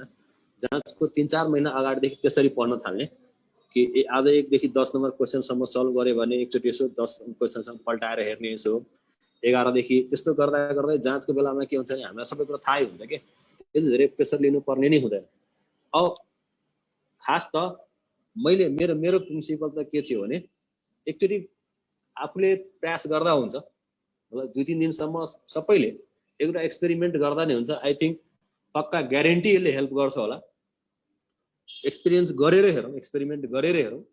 जस्तो 1 देखि 10 सम्म क्वेसन सल्भ गर्यो, भोलि 11 देखि अगाडि क्वेसन सल्भ गर्नुभन्दा अगाडि 1 देखि 10 क्वेसन मात्रै एकचोटि फर्र पल्टाएर एउटा दुईटा वर्ड मात्रै पढ्ने, माथिको हेडिङ सेडिङ यो मलाई लाग्छ त्यसको क्वेसन मात्रै हेऱ्यो भने त्यसको सोलुसन पनि आफूलाई थाहा हुन्छ, यादै हुन्छ कि मैले आज यसरी सल्भ गरेको थिएँ, किन याद नहुनु। यस्तो गर्दा गर्दै जाँचको बेलामा अलिकति प्रेसर कम हुने हो। त्यो जाँचकै अब त्यो अगाडिदेखि सबै पढेर जाँचकै बेलामा रिभिजन गर्ने भने हामीले जे समस्या भोग्यो त्यही हुन्छ। त्यसमा कुनै सर्टकट उपाय केही पनि छैन। त्यो मेमोरी टेक्निक भन्छ के भन्छ, उहाँहरूले अब त्यसको जवाब दियो भने मात्रै हो। अदरवाइज मलाई त त्यसको कुनै उपाय लाग्दैन। सर मेरो एउटा क्वेशन छ। भन्दा हुन्छ सर कन्सोलिडेसन्सको क्वेशन्सहरू चाहिँ एकदम लङ लेन्दी हुन्छ नि त, अनि प्र्याक्टिस गर्दाखेरि पनि त्यो सबै एउटा प्र्याक्टिस गर्ने कि हामीलाई नआउने पार्टहरू त्यसरी प्र्याक्टिस गर्ने कि कसरी गर्दा ठिक हुन्छ? कन्सोलिडेसनमा हैन, जस्तो लामो क्वेसन त भन्छ धेरै लामो, ओके, तर कन्सोलिडेसनको जुन क्वेसनहरू जति पनि छ, म त अहिले भन्दा कन्सोलिडेसन सजिलो त म पहिलाको कन्सोलिडेसन पनि भन्न ठान्दैन। यो केही कुराहरू मतलब केही कुरा त के 90% कुरा भनौँ न, सबै क्वेसनमा गर्नुपर्ने काम त एउटै त हो। जस्तो ब्यालेन्स सिटै कन्सिडर ब्यालेन्स सिट बनाउन आयो भने त्यो गुडविल या यो हामी गेन निकाल्ने भनौँ न, यो नन कन्ट्रोलिङ इन्ट्रेस्ट निकाल्ने, यो चाहिँ कन्सल्टेड रिजर्भ निकाल्ने, सबैमा एउटै कुरा त हो नि। फरक भनेको के हुन्छ भने एडजस्टमेन्ट, हरेक क्वेसनमा एउटा दुईटा एडजस्टमेन्ट हुन्छ जुन चाहिँ अरू एनएसहरूको हुन्छ। भन्दाखेरि त्यो एडजस्टमेन्टलाई मात्रै डिल कसरी गर्ने भने जाने भने त कन्सोलिडेसन क्वेसन त लामै भएन नि, हैन र? सहीमा छैन, तिमीले नि फिल गरे होला नि प्र्याक्टिस गर्दाखेरि चाहिँ बुक त क्वेशन्सहरू हुन्छ आइक्यापको यस्तो हो के, यो केसहरू छ हैन, मतलब के केसहरू स्टडी गर्नुपर्ने मेनली चाहिँ अहिले आइरहेको एक्जाममा जुन क्वेसनहरू छ त्यो भनेको दुईटा हो, या कि कन्सोलिडेटेड मतलब ब्यालेन्स सिट या कन्सोलिडेटेड पिएल गर्न आएको। अनि त्यसपछि अब भनौँ न बिचमा छ नि कि बिचमा फर्दर एक्विजिसन हो, डिस्पोजल हो, त्यसरी के गर्ने भने केस हेरेर पढ्ने के, मतलब त्यस केसको क्वेसन खोज्ने। जस्तो पार्शियल डिस्पोजल भन्छौँ, फुल डिस्पोजल भन्छौँ, भनेपछि पार्शियल डिस्पोजललाई कसरी ट्रिट गर्ने त्यो क्वेसन खोज्नु पर्यो। अनि त्यो क्वेसन एउटा दुईटा आइसकेपछि यसरी पहिला सबभन्दा फर्स्टमा के गर्ने भने त्यो पार्शियल डिस्पोजलको थ्योरिटिकली ट्रिटमेन्ट के भन्छ, कुनै न कुनै बुकमा त पाउनु नि, या कुनै सरले भनेको हुन्छ, या कतै नोटमा होला, या कुनै किताबमा होला, जुनसुकै किताब आइकेनको होस्, एफकेफको होस्, यो पाकिस्तानको अस्ट्रेलियाको जहाँबाट हेर्न पायो, त्यो थ्योरिटिकली के भन्नु खोज्यो पहिला त्यसलाई चाहिँ राम्ररी बुझ्ने। अनि यहाँ डिल गर्नुपर्छ। त्यो बुझिसकेपछि एउटा न्युमेरिकल गरेर हेरिसकेपछि त्यो प्रिन्सिपल आफूले जुन बुझिया थियो त्यही अनुसार त्यहाँ अप्लाई भयो भने अर्को क्वेसन हेर्नै पर्दैन त्यो डिस्पोजलको लागि। भन्दाखेरि त्यहाँ 10-12 वटा इस्युहरू छ। यो इस्युहरू जुन छ नि हाम्रो, मतलब यो पार्शियल डिस्पोजल, फुल डिस्पोजल या फर्दर एक्विजिसन, डिफरेन्ट डेट, यो जुन कुरा छ त्यो टपिकहरूको क्वेसन खोज्ने हो। क्वेसन मात्रै सिधै गर्दै जाने होइन। सर अनि एक्जामको लागि चाहिँ हामीले त्यो अब जस्तो कन्सेप्टहरु भन्नुभयो नि हजुर, अब डिस्पोजल पार्शियल डिस्पोजलको लागि चाहिँ त्यो कन्सेप्टको नोट बनाउँदा ठिक हुन्छ होला है। एक्जाममा सबै क्वेशन गर्न त भ्याइदैन नि त। भ्याइदैन हो। त्यो नोट बनाउने हैन, त्यो कन्सेप्ट लेख्यो हैन, नोट हामी के गर्छौं भने आफ्नो ह्यान्डराइटिङको नोट इज मस्ट। सबभन्दा बढी इफेक्टिभ भनेको हैन आफ्नो ह्यान्डराइटिङमा नोट बनाउनु हो के। मतलब जसको अब यो मेरो 2 महिना पछि जाँच छ, अहिलेदेखि म नोट बनाउँछु भनेर त्यो काम लाग्ने अब त टाइमै छैन। मतलब भन्न खोजेको जब हामी सुरुदेखि स्टडी गर्छौं नि, अब मेरो 1 वर्ष पछि जाँच भने सुरुको 3-4 महिना 5 महिना काम के, अहिलेदेखि कन्टे पाएर त जाँचमा याद पनि हुने हैन, बिर्सिने पनि हो। भन्दाखेरि सुरुमा के हुनु पर्यो भने फर्स्ट यो टाइम अगाडिको टाइमहरुमा त्यही नोट बनाउनु, आफ्नो ह्यान्डराइटिङको नोट हुनु पर्यो। आफ्नो ह्यान्डराइटिङको नोट हेरेपछि आई थिंक यसमा सबैले एग्री गर्छ होला कि आफ्नो ह्यान्डराइटिङको नोट पढेपछि कति चाँडो बुझिन्छ कुरा। त्यही कुरा बरु हुबहु सारे होस् न किताबबाट, तर आफ्नो ह्यान्डराइटिङमा नोट छ भने त्यसमा पक्का धेरै इफेक्ट पर्छ। नै पहिलेदेखि नोट बनाएर बस्नु पर्यो हो। रञ्जित सर, अर्को क्वेसन सोध्न चाहन्छु म। हजुर। सर जस्तै अब कस्ट हामी सबैलाई धेरै जस्तो अब गाह्रो लाग्ने सब्जेक्ट हो। जस्तै अब स्टुडेन्ट्सहरुमा अधिकांश हेरी ल्याउँदा चाहिँ धेरैजनालाई कस्ट गाह्रो लाग्छ। अनि सर अनि एक्जाममा चाहिँ के गरी अनसिन क्वेसन आयो भने चाहिँ छोड्ने ट्रेन्ड धेरै छ।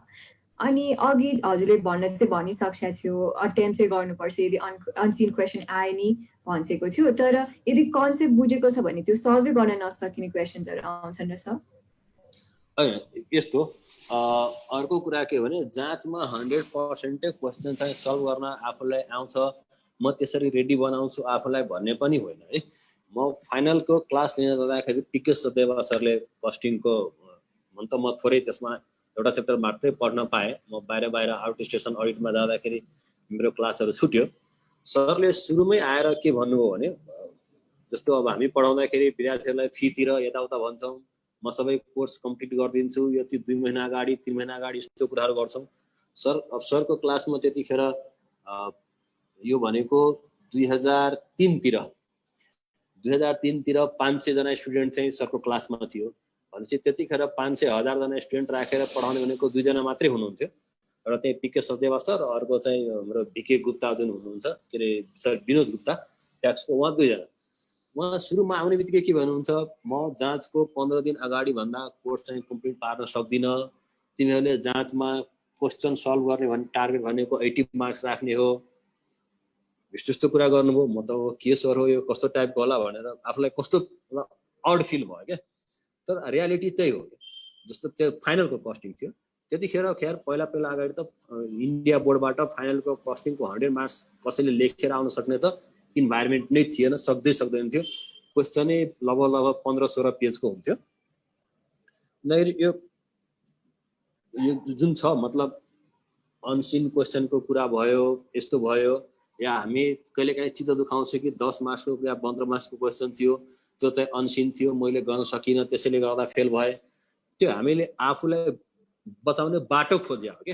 जस्तो 80 मार्क्स पढेको चाहिँ जाँचमा आयो देखाएको थियो, त्यो 80 मार्क्सको सल्भ गरेर 8 मार्क्स 10 मार्क्स ल्याउँछौँ।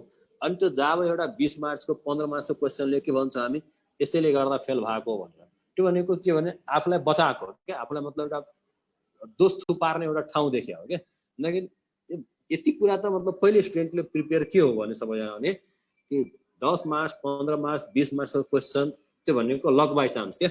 मतलब मैले इफ म लकी छु भने कहिलेकाहीँ हुन्छ नि कस्तो अनौठो क्वेसन किताबहरुमा हुन्छ, यस्तो क्वेसन पनि के सोध्ला भनेर त्यो लाग्दैन, कहिले सोधेको हुँदैन, तर कोही विद्यार्थीले के गरे हुन्छ त्यो बुकमा त्यो क्वेसन सल्भ गर्न पुग्या हुन्छ, अनि त्यो क्वेसन जाँचमा आइदिन्छ भनेपछि त्यो हामी भन्छौँ नि कि यो सिए भनेको लकको पनि कुरा हो अलिअलि भनेर हो। त्यो 5-10 मार्क्सको क्वेसन त्यसमा लकको कुरा हो क्या। भने त्यो म 100% सल्भ गर्नतिर लाग्छु भनेर नसोचौँ। अनि अर्को कुरा प्रिपरेसन गर्दाखेरि के गर्नु पर्यो भने हामी घरमा प्र्याक्टिस गर्दा सधैँ खालि गाह्रो क्वेसनलाई मात्रै फोकस गर्छौँ। जुन हार्ड क्वेसन हुन्छ खालि के जाँचमा सबै खालि गाह्रो क्वेसन मात्रै आउने हो। जुन हामी घरमा टाइम लगाउँछौँ नि, यति धेरै इफोर्ट लगाउँछौँ नि, त्यस्तो टाइपको क्वेसन हरेक जाममा एउटा हुन्छ क्या। 10-15 मार्क्स 20 मार्क्सको क्वेसन एउटा धेरै डिफिकल्ट हुने हो। त्योभन्दा बाहेक त अरू क्वेसन सबै जेनरलमा हुन्छ। भन्दाखेरि त्यही एउटै क्वेसनको पछाडि कति पर्ने कहिलेकाहीँ हुन्छ नि मतलब 100 वटा क्वेसन थियो आफूलाई 90 वटा क्वेसन मजाले आइरहेछ 10 वटा क्वेसन आइरहेको छैन भन्दाखेरि कहिलेकाहीँ मतलब सकेसम्म त 100% टाइम इफ अभाइलेबल भने त किन छोड्ने र तर टाइमको अभाइलेबिलिटीलाई हेर्दाखेरि 90 वटा क्वेसन आयो 2-4 वटा क्वेसन आउँदैन त्यसले काहीँ छोडिदिनु पनि पर्छ मैले क्याप 2 मा ल पढ्दाखेरि इन्डियामा नेगोसिएबल इन्स्ट्रुमेन्ट एक्ट हुन्थ्यो इन्डियाको त्यसबाट कहिलेकाहीँ 10-15 मार्क्सको क्वेसन आउँथ्यो मैले त्यो पढ्दै पढेँ त्यहाँ फिगरहरू कन्ट पार्नु पर्थ्यो यति डलर यहाँ लिएर जान पाइन्छ यो देशमा यो पर्पजको लागि भनेर मलाई साह्रै अप्ठ्यारो लागेको थियो मैले छोडिदिएँ केही फरक पर्न 5 वर्षको कुरो सकिसक्यो यो फर्स्ट एटेम्प्टमा हामीले भन्छ नि फर्स्ट एटेम्प्ट गोल्डन एटेम्प्ट भनेर फर्स्ट एटेम्प्टमा पास हुनु भनेको अलिकता मतलब राम्रो पनि हो राम्रो इन द सेन्स मतलब आफूलाई फ्रस्ट्रेसन हुँदैन फ्रस्ट्रेसन किन हुँदैन भने जस्तो मैले आफ्नै एक्जाम्पल दिएँ कि नेगोसिएबल इन्स्ट्रुमेन्ट एक्ट मैले छोडिदिएँ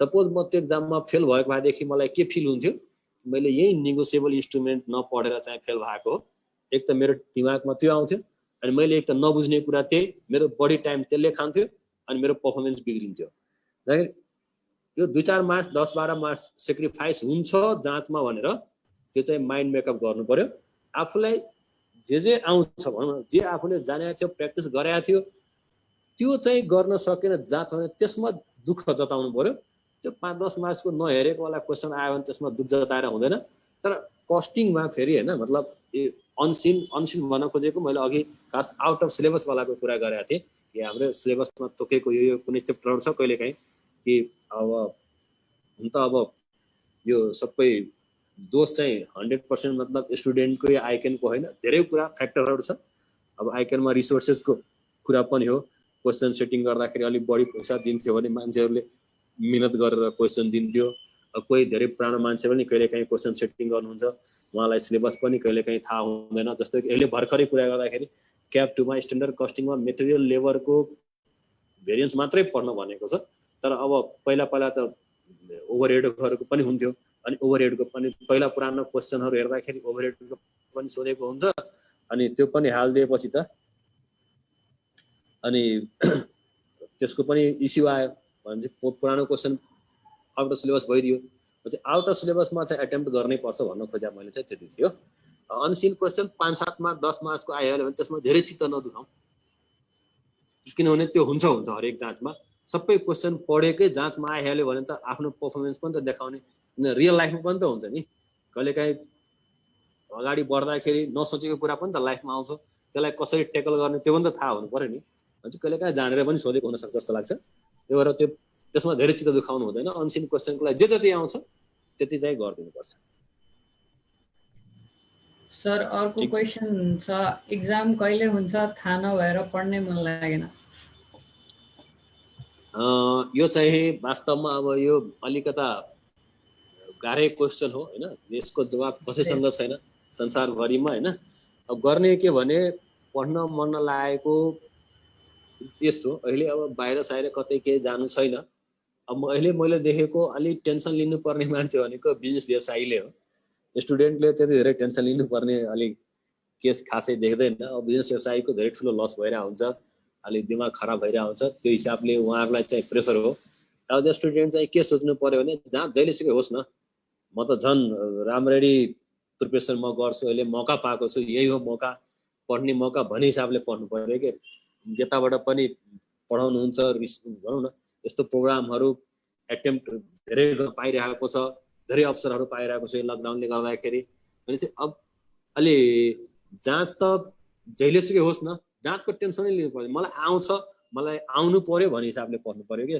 यति कुरा त के बुझ्यो भने लकडाउन खुल्ने बित्तिकै चाहिँ जाँच त हुने कन्फर्म हो अब मतलब जब सबै कुरा सुचारू हुन्छ नि राम्रो तरिकाले किनभने एउटा जाँच त अगाडि नै गइसकेको छ भन्दाखेरि जस्तो मानौ जनवरीमा लकडाउन खुल्यो अरे जनवरीमै जाँच हुन्छ फेब्रुअरीमा खुल्यो फेब्रुअरीमै जाँच हुन्छ भन्दाखेरि जाँचको धेरै टाढा छैन जाँच एकदम आइसक्यो भने हिसाबले पढ्दा हुन्छ यसो मतलब जति प्रेसर लिएर पढ्ने होइन पढ्न मन लाग्यो भने कहिलेकाहीँ 1-2 दिन छोडिदिनु पनि पर्छ ल म पढ्दिनँ एक दिन यसो फिल्म हेर्न मन लाग्यो भने दिनभरि फिल्म हेरेन गेमै खेल न आफै भोलिपल्ट पढ्न मन लागिहाल्छ नि अन्त एकदम जतिखेर खालि पढ्छु नै भनेर बस्नु पनि हुँदैन कहिलेकाहीँ ब्रेक पनि लिनुपर्छ, रिफ्रेस पनि हुनुपर्छ। सो मनराज शाही भन्ने ज्यूले चाहिँ यहाँ एउटा क्वेसन सोध्नु भएको छ, how to make super notes for numerical subject and theory subject भनेर क्वेसन सोध्नु भएको छ उहाँले। यो जस्तो मैले थ्योरिटिकलमा अहिले सुपर नोट बनाउनको लागि मैले चाहिँ के उपाय देखेको छु भने सेक्सनहरू, जस्तो अघि भर्खर लकै कुरा गर्यो, सेक्सनहरू हुन्छ नि, सेक्सनहरूको जस्तो इन्डेक्स हुन्छ नि बुकको, त्यस्तो इन्डेक्स बनाउने। मतलब सेक्सन 1मा अनि 1मा लेख्यो, हेडिङमा चाहिँ वर्डहरू हुन्छ नि, जस्तो भनौँ न कम्पनीको रजिस्ट्रेसनको लागि कुरा भयो भनेपछि एप्लिकेसन दिनुपर्छ भनेर भनेपछि त्यसको 2-4वटा वर्डहरू फाइल एप्लिकेसन भनेर, त्यसपछि लेखेको हुन्छ मे डिनाई भनेर, रजिस्ट्रेसन डिनाई गर्न सक्छ, तल ए लेखेर मे डिनाई लेख्नु पर्यो। बीमा मिल्दोजुल्दो नाम भने यस्तै, मिल्दोजुल्दो नाम हुन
हाम्रो सर चाहिँ डिस्कनेक्ट हुनुभयो छ, हाम्रो यता नेटवर्कको प्रब्लमले होला सायद, मेबी हामी कन्क्लुजनतिर जाऊँ। कन्क्लुजन चाहिँ हाम्रो यता दीक्षा बस्नेत हाम्रो कोअर्डिनेटिङ टिमको उहाँले चाहिँ हाम्रो कन्क्लुजन पार्ट चाहिँ गरिदिनुहुन्छ। कन्क्लुड गर्ने हो दाइ? एकछिन सर आउनुभयो, सर आउनुभयो एकछिन। हामी केही फ्यु वर्ड सरबाटै अलि सुनौँ अनि त्यसपछि हामी कन्क्लुजनतिर जाउँला। अघि कोही कताबाट के डिस्कनेक्ट भयो, अहिले आइरहेछ? ए होइन, भोइस आइरहेछ? आइरहेछ। ए ओके ओके ओके, हजुर सर। त्यो नोटको कुरा गर्दै थिए। नोट त्यो न्युमेरिकलमा अलिकति आफैले लेखेकै त्यही आफ्नै नोटबाट हेर्दा भयो, जुन कन्सेप्चुअल कुराहरू हो। ठिकै छ, त्यो क्वेसनलाई त्यही कन्क्लुड गरौँ। अरू भन्दा हुन्छ इम्पोर्टेन्ट केही क्वेसनहरू छ भने। सर एकदम एउटा राम्रो क्वेसन आएको छ sir, how to get over fear of failure. सबैको दिमागमा आउने, जस्तै म क्याप्थरको भएर नि मलाई नि डर लाग्छ हुन्छ नि सर। एउटा जति प्लान बनायो नि, जति हामी सेड्युल टार्गेट फिक्स बनायो नि सर।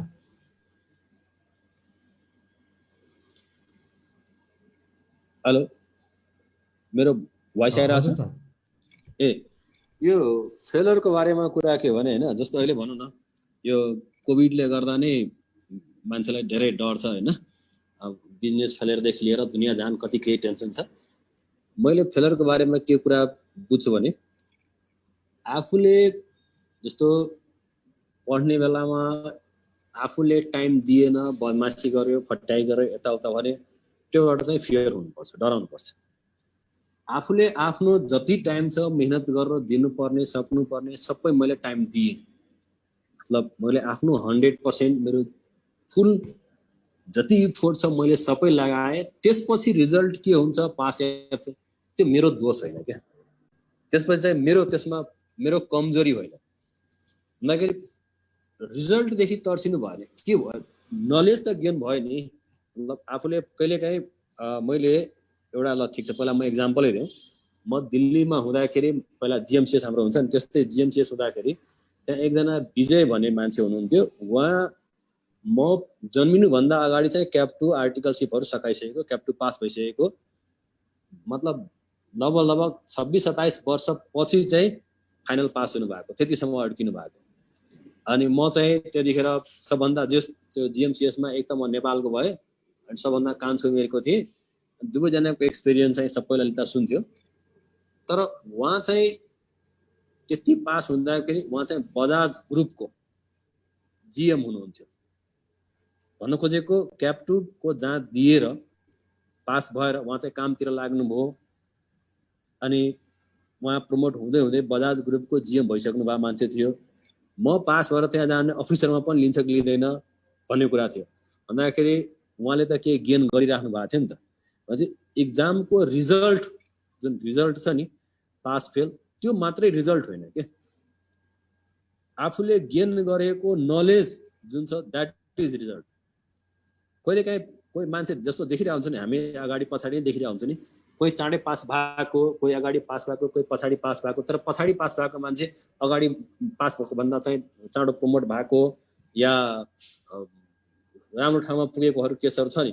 किनभने हाम्रो यो सिए कुराहरू यिनी भनेको त खालि थ्योरिटिकल नलेजले मात्रै चल्ने काम त होइन, यो त आफ्नो पर्फर्मेन्स देखाउने कुरा हो। नलेज कति गेन गरेको छ त्यसले हुने कुरा हो।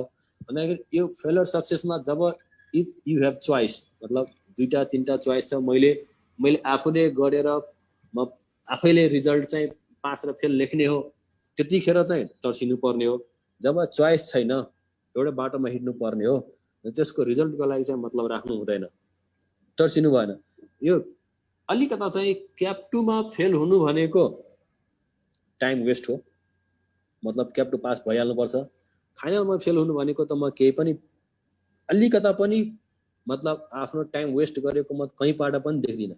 एकजना एक्जाम्पल नै छ, रमेश घिमिरे नाम हो, भाइ नै हो। ऊ चाहिँ यस्तै क्याप 2 पास गरेर आर्टिकलसिप सिध्याएर काम गर्दै थियो। कुमारी ब्याङ्कमा सिए को भ्याकेन्सी निकालेको थियो, क्वालिफाइडको सिए को। तर रमेश घिमिरे भाइले पनि भ्याकेन्सी चाहिँ फर्म भरिदिया हो। जब चाहिँ सिएले नपाएर रमेश घिमिरेले जब पाएको थियो। कारण के हो भने अहिले त सोचौँ, जस्तो क्याप 3 कसैको आर्टिकलसिप सक्यो हैन, एकजनाको आर्टिकल सक्यो, अर्कोको पनि आर्टिकल सक्यो, ए र बी, दुवैजनाले जाँच दियो, एकजना पास भयो एकजना फेल भयो। नलेज त दुईटैको उतिकै हो, नलेज त कम बढी छैन नि। खालि उसलाई अब साइन गर्ने अथोरिटी आयो एउटा, टर्चर त लिँदा हुन्छ, तर नलेज त उतिकै हो नि। भन्दाखेरि ब्याङ्कमा अब जागिर गर्नलाई खोज्दाखेरि त उसलाई त साइन गराउनु पर्ने छैन। अब पास भइसकेपछि रेमुनेसनको कुरा गर्दाखेरि अलिक बढी पैसा चाहियो। अब पढ्दै गरेको क्याप 3 पढ्दै गरेकोलाई अलिक त कम रेमुनेसन दिए पनि त धेरै खुसी हो नि। भन्दाखेरि क्याप 3 मा फेलदेखि त तर्सिनु त म त केही पनि दिँदैन। तर फेरि मतलब यो तर्सिनु हुन्न भन्दाखेरि जानी आफूले पढ्दै नपढ्ने यताउता बटारेर हिँड्यो त्यो पनि कुरा होइन। आफ्नो चाहिँ सधैँ जस्तो मै भनौँ न, कुनै केही कामहरू गर्दाखेरि मैले पनि फेलियर भोग्या हो, नभएको होइन। मैले पनि एउटा के भन्छ यो बिजुली बजारमा एउटा रेस्टुरेन्ट खोलेको थिएँ, क्याफे खोलेको थिएँ, डुब्यो, बन्द गर्नु पर्यो, मैले बन्द गरिदिएँ। अनि मैले त्यसमा चित्त दुखाइनँ, किनभने मैले आफ्नो म त्यो नेग्लिजेन्सी गर्थेँ, मैले कुनै बदमासी गर्थेँ, फट्याइ गर्थेँ, अनि बिग्रिया भने म रेस्पोन्सिबल हो। अब त्यहाँ इन्भाइरोमेन्ट कहिलेकाहीँ आफूले 100% गरेर पनि इन्भाइरोमेन्टले साथ दिँदैन।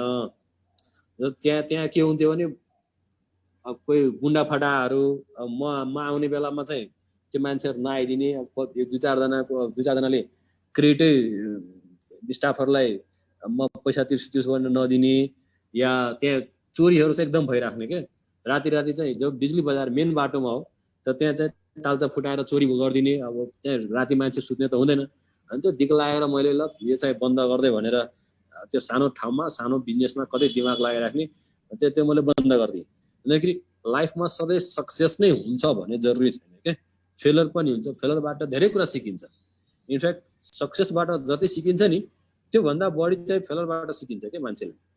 भन्दाखेरि फेलरबाट तर्सिनु चाहिँ हुँदैन, डराउनु चाहिँ हुँदैन, नेग्लिजेन्सी गर्न भएन। तर मतलब आफूले म जानी फेल हुन्छु, म यति घुमेर टाइम वेस्ट गरेर फेल हुन्छु, त्यो चाहिँ गर्न भएन।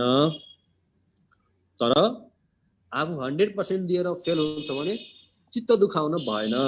किनकि मैले आफ्नो प्रयास गरे हो। म दिल्लीमा हुँदाखेरि लक्ष्मीनगर बस्थेँ, त्यहाँबाट जहाँ दिन जाँदाखेरि अब म त्यतिखेर लगभग 143 जना सीएहरू पढ्ने थियो दिल्लीमा लक्ष्मीनगरमा, सबैलाई चिन्थे। अनि म न त जहाँ डक्सी खाने न त पार्टी सार्टी गर्ने, अनि म चाहिँ पढिरहेको हुन्थेँ, बत्ती जाँदा पनि क्यान्डल बालेर पढिरहेको हुन्थेँ। अरूहरूले अब त्यतिखेर मान्छे खुब पार्टी सार्टी गर्ने। त्यहाँ चाहिँ मैले रिजल्ट हेर्न जाँदाखेरि मैले जस्ट त्यो 3 किलोमिटरको पुल तरेर जाँदाखेरि मैले मनै चाहिँ के सोच्थेँ भने अलिकता अरूहरूले चाहिँ पार्टी गरेर बस्थ्यो, बत्ती जाँदाखेरि घुम्न जान्थ्यो, पार्कतिर रमाइलो गर्न जान्थ्यो, तर म चाहिँ पढेर बस्थेँ। मैले आफ्नो जुन जिम्मेवारी हो त्यो मैले चाहिँ इमानदारी साथ निभाएको हो भनेपछि म फेल हुनुपर्छ, के छ म पास हुनुपर्छ, म चाहिँ फेल हुनु हुँदैन। यति मान्छेले देवी देवता पूजा गर्छन्, सरस्वती माता हुन्छ भन्छन्, केही न केही त शक्ति त छ, मलाई देखेको हुनुपर्छ, मैले इमानदारी साथ पढेको छु भनेर यो फिलिङ पनि मनमा आउँथ्यो। भन्दाखेरि आफू इमानदारी साथ चाहिँ लाग्नु पर्यो, रिजल्टको मतलब राख्नु भएन, फेलरसँग आतिनु पर्दैन।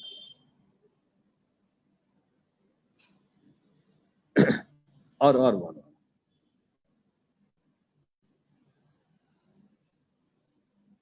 क्वेसन आछ यो फाइनलको लागि सर। हजुर सर एउटा फाइनलको लागि क्वेसन आछ सर हाम्रो, which time year is preferable for taking cost and account class in CAP third? हाम्रो कुन वर्षको आर्टिकलशिपमा लिँदाखेरि बेस्ट हुन्छ सर? यो सुरुको जुन मतलब क्याप थर्डमा गएपछि हाम्रो अहिले 3 इयर्सको क्याप थर्डमै आर्टिकलशिप छ हैन। सुरुको फर्स्ट इयर जुन छ नि अलिकता, किनभने आर्टिकलशिपमा पनि धेरै सिक्न पाइने कुराहरू हो, हामी सिकिरहेका हुन्छौँ, किताबहरू पढिरहेका हुन्छौँ, रेफरहरू गरिरहेका हुन्छौँ। फर्स्ट इयर चाहिँ क्लास नलिँदा नि हुन्न, सेकेन्ड इयरको बिगिनदेखि क्लास लिनु चाहिँ राम्रो हो। किनभने फर्स्ट इयरमा अफिसमा आफूले अलिकता इन्भाइरोमेन्ट पनि मिल्नु पर्यो, प्लस फर्स्ट इयरमै अब भर्खरै गयो अफिसमा अनि कहिलेकाहीँ म क्लासको लागि छुट्टी चाहे भन्दा पनि बसले अलि त नमान्ला, गाली गर्छ भनेपछि 1 वर्षले त पर्फर्मेन्स देखाइसकेपछि जेन्युन स्टुडेन्ट छ भन्दाखेरि प्रिन्सिपलले पनि क्लासको लागि टाइम पनि मिलाइदिनुहुन्छ भन्दाखेरि फर्स्ट इयर अफिसकै इन्भाइरोमेन्टमा घुलमिल गर्दा भयो, त्यसैबाट नलेजहरू चाहिँ इनपुट गर्दा भयो। सेकेन्ड इयरको बिगिनदेखि क्लास गर्नु चाहिँ राम्रो हो।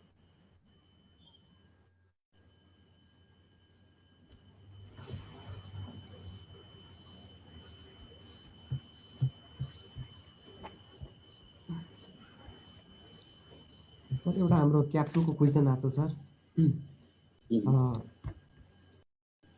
क्याप 2 फेल भएकोलाई टाइम वेस्ट भन्न मिल्छ र कहिलेकाहीँ 100% दिँदा नि फेल नै भइन्छ?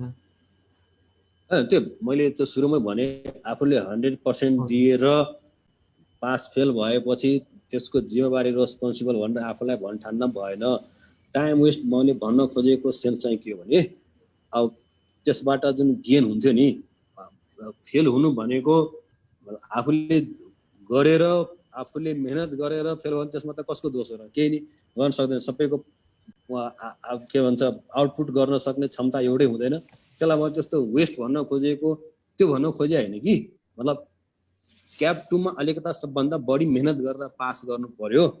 क्याप 2 लाई चाहिँ म सकाउँछु भन्ने हिसाबले लाग्नु पर्यो। अनि यहाँ त अब त्यो एउटा केस हेरेर त्यसरी त्यो कुरा गर्न सक्दैछ। मैले त कतिजना जस्तो यही क्लासै पढाउँदाखेरि के गरेर हुन्छ, माथि क्लासमा आउँदैन, तल चिया पसलमा गफ मारेर बसिरहेको हुन्छ। अनि सोध्यो भाइ एक्जाम दिन्छु त भन्दाखेरि म त सर 6 महिना छोडिदिन्छु, अर्को 6 महिना पछि दिन्छु, कति इजिली लिएर हुन्छ। त्यस्तो व्यक्तिको लागि त्यो कुरा भन्न खोजेको हो कि त्यो 100% पास हुने टाइम वेस्ट मतलब अब फाइनलमा गएपछि आर्टिकलशिपमा केही न केही गेन भइरहेको हुन्छ, प्र्याक्टिकल नलेज सिकिरहेको हुन्छ। तर क्याप 2 मा फेल भएपछि त्यस्तो कुराहरू अलिकति आउँदैन नि त, त्यो प्र्याक्टिकल नलेज र यताउता त जानिरहेको हुँदैन नि त। त्यो सेन्समा भन्न खोजे हो। वेस्ट भनेको त नलेज भनेको त जहाँ पनि गेन गर्नु भनेको वेस्ट त हुँदै हुँदैन नि, म त्यो सेन्समा भने हो। Okay sir. Sir one last question छ एउटा सर, हाम्रो एनएफआरएस अकाउन्ट रिलेटेड छ सर। जस्तै सर हाम्रो अकाउन्टको लागि किनभने म्याक्सिमम क्याप थर्डमा डराउनु भनेको सर हाम्रो अकाउन्ट्समै हो सर। यो एनएफआरएस सबै पढ्नुपर्छ यताउता सबै, अनि त्यसलाई बेस्ट प्लान बनाउँदाखेरि जस्तै मार्क एलोकेट गरेर पढ्दाखेरि बेस्ट हुन्छ कि कसो पढ्दाखेरि बेस्ट हुन्छ sir? One last question, sir. न यो म चाहिँ यो मार्क अलोकेट गरेर त्यो चाहिँ यो चाहिँ इम्पोर्टेन्स त्यस्तो नन इम्पोर्टेन्स त्यस्तो चाहिँ पढाइमा म बिलिभ चाहिँ गर्दिनँ हैन। त्यो एकदम अलिकता रिस्की नै कुरा हो। जति छ सिलेबसमा सबै कुरालाई इक्वल इम्पोर्टेन्स दिएर पढ्नुपर्छ। त्यसलाई कम बढी भनेको कसैलाई नि खास भन्ठान्नु हुन्न। अब यो टाइम डिभोट नै सबभन्दा मेन इम्पोर्टेन्ट कुरा हो। जस्तो मैले पनि भनौँ न कुनै नयाँ एनएस एनएफआरएस आयो भने सुरुमा पढ्दाखेरि मैले आफैले स्टडी गर्दा मैले पनि केही बुझेको हुन्न। एकचोटि दुईचोटि रिडिङ गर्दैमा केही पनि थाहै हुँदैन। तर त्यही एनएसलाई मैले नि नोट बनाउँदाखेरि या प्रिपरेसन गर्दाखेरि मैले कुनै कुनै एनएस एनएफआरएसमा एउटामा 10 दिन 15 दिनसम्म पनि मैले स्टडी गरेको छु। भन्दाखेरि त्यो त्यतिकै एकचोटिमा त्यहाँ एनएस एनएफआरएसमा गाह्रो के हो? त्यहाँको ल्याङ्ग्वेज गाह्रो हो, अलि धेरै भेग छ, त्यति कुरा त हो नि। अहिले एकचोटि त्यो ल्याङ्ग्वेजहरू बुझ्न थालिसकेपछि कुरा त केही पनि होइन नि। त्यसले यसो गर त्यसो गर भनेर भनेको कुरा त हो नि। तर अलिकता स्टडी गर्दा यसमा केयर चाहिँ कहाँ गर्नुपर्ने भने हामी यो एनएसमा यस्तो किन भन्यो होला त्यो लजिक जुन कहिलेकाहीँ कति स्टुडेन्टले खोजिरहेको हुन्छ कि सर जस्तो कि भनौँ न इन्भेन्ट्रीमा छ फिफो र वेटेड एभरेज गर्ने भन्छ। सर यो फिफो र वेटेड एभरेज नै किन भन्यो होला, लिफो चाहिँ किन भनेन, यतातिर दिमाग चाहिँ बढी लगाउन थाल्नु भनेको अलिकता नराम्रो कुरा हो क्या। मतलब नराम्रो कुरा भन्न खोजेको इस्यु के भने त्यो लिफो किन भनेन भन्ने कुरा यो भनौँ न एनएस भने त लाइक ल जस्तो हो, कानुन जस्तो, रुल जस्तो हो। अब म चाहिँ गाडी चलाइरहेको छु, म चाहिँ रेड लाइटमा रोक्नु पर्ने छ भन्ने नियम छ भने म चाहिँ यो नियम किन बनाएको होला भनेर म आर्गुमेन्ट गर्न पाउँदैन। म जब रुल बनाउने ठाउँमा पुग्छु तब मैले क्वेसन गर्नु पाउँछ कि यो रेड लाइटमा किन रोक्नु पर्यो होला या यो त्यो भनेर। मतलब हामी चाहिँ एनएस एनएफआरएस पढ्दाखेरि के बुझ्यो भने एनएस एनएफआरएस आयो किन भनेर एक भन्दा बढी आर्गुमेन्ट पोसिबल भएकोले त एनएस आएको नि। मतलब लिफो गर्नु भनेको के नराम्रो हो र हामीले पढेकै हो नि कि कुनै कुनै सिचुएसनमा त लिफो भनेको बेस्ट हुन्छ भनेर। भन्दाखेरि एनएफआरएसमा यो लेखिएको छ भने यही बेस्ट ट्रिटमेन्ट हो कुनै जरुरी छैन। सबैको पब्लिश फाइनेन्शियल स्टेटमेन्टमा एक रूपता होस्, सिमिलर होस् भनेरै एनएफआरएसमा कुरा लेख्या हो। मतलब एनएफआरएसमा लेखेको जुन कुरा छ ट्रिटमेन्ट त्यो बेस्ट हो, त्यो भन्दा अर्को पोसिबल छैन भन्ने कुरा चाहिँ कदापि होइन। एकदम ग्यारेन्टी मतलब एकदम स्पष्ट छ कि एनएसमा लेखेको भन्दा नि कहिलेकाहीँ अर्को ट्रिटमेन्ट चाहिँ त्योभन्दा बेस्ट हो। भन्दाखेरि अहिले एज ए स्टुडेन्ट पढ्दाखेरि किन भनेको होला भन्दा पनि के भन्न खोजे हो त्यहाँतिर बढी फोकस गर्नु पर्यो क्या। मतलब यसरी ट्रिट गरौँ, यो ट्रिट गरौँ, किन भने होला सेकेन्डरी कुरा हो। मतलब अझै जान्न मन लाग्यो भने त एडिसनल कुरा हो। तर फर्स्टमा चाहिँ आफूलाई के गर्नु पर्यो भने भन्न खोज्या के जहिले पनि मतलब क्वेसन भन्न खोज्या किन भन्न खोज्या त्यो सेकेन्डरी, फर्स्टमा चाहिँ के भन्न खोज्या यसरी पढ्नुपर्छ। अहिले त अब यो एनएस एनएफआरएसमा पनि धेरै नोटहरू धेरै पढाउने कुराहरू पनि आइसक्यो, त्यति आतिनु पर्दैन, धेरै छैन। यसो एनएस एनएफआरएस हेऱ्यो भने छैन, धेरै छैन अहिले भन्ने भने वास्तवमा ठिक छ। ल भन तिमीले भन। हजुर के भन्नु हैन ठिक छ के छैन म फेरि कन्फर्म 100%